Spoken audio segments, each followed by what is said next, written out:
participate in this worship, it will be in the past. We record the elements ahead of time so that we have time to prepare them for you. And although you are watching this in my future, my prayers are with you as you receive this, that God will be present with you in this moment. But right now, for example, I don't know who will win the November elections this year. And by the time you receive this, my daughter will already have reached her 7th birthday, and right now I'm still planning for what that looks like. I say all of this because where we are is not where we are going in our future. There was once a little girl who believed that she would grow up to be a saint. And I mean that in the capital letter S sort of saint, sanctified intentionally by the Catholic Church. As a child, she played at the Eucharist and she wanted to grow up to be Saint Joan of Arc. When she was 15, she begged the Pope to allow her to enter a convent at a very young age. And very quickly, she learned that her life was one where she was supposed to be smaller instead of being greater and greater and greater. She died at the age of 24 in 1897, and a very short time later, in 1925, she was canonized by the Catholic Church as Saint Therese of Lisieux.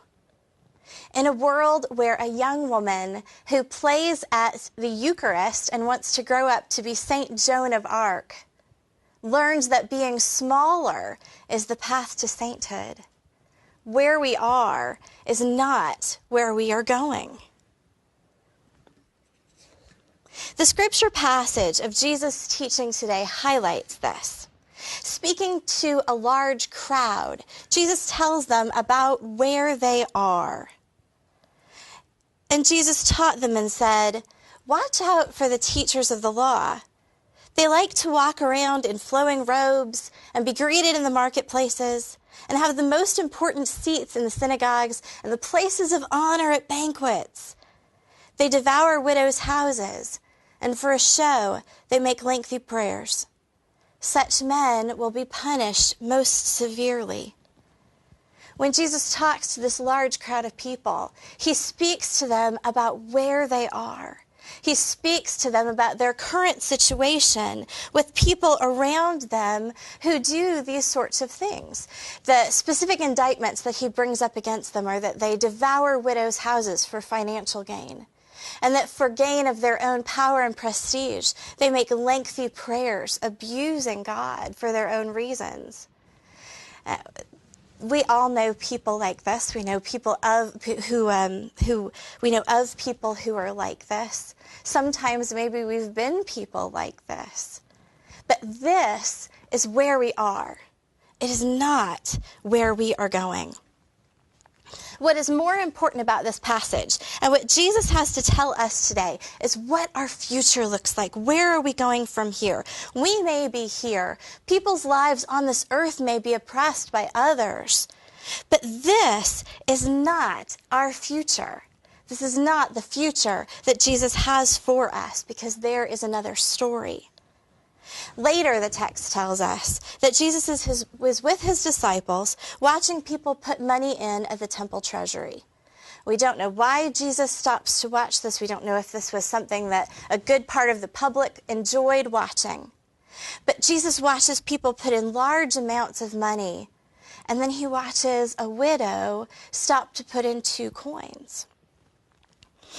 And Jesus pulls his disciples in close, his closest friends, and he tells them the secret, that this is where we are going. Jesus speaks about this woman with great care, and so we are careful to do so as well. He does not talk about her publicly in order to insult the religious leaders, to say they have all of these problems and this wonderful woman has put in this small amount. Look at how horrible they are. He doesn't use her that way. He doesn't stand up and point this woman out to everyone. Jesus does not go forward and out of his great compassion perform a financial miracle for her. Instead, Jesus quietly and privately pulls in his closest friends and tells them that this woman doesn't need a miracle. She already leads a miraculous life. What she has put into the temple treasury is more than anyone else. She has put in 2 small coins, all she has to live on. Jesus addresses the greatness of this woman's humility with gentle, quiet care and affection. This is where we are going. Jesus shows us all that the goal of the life of faith is a life of faith, a life like what this woman has. We are in a place where people call themselves pious sometimes while hurting others. But we are headed to a place where piety means trusting God completely with our lives. We are in a place where we are distracted and oppressed by our own addictions. But we are headed to a place where we will be able to let it all go. We are in a place where the most impoverished are often left oppressed by some of the most wealthy in the world.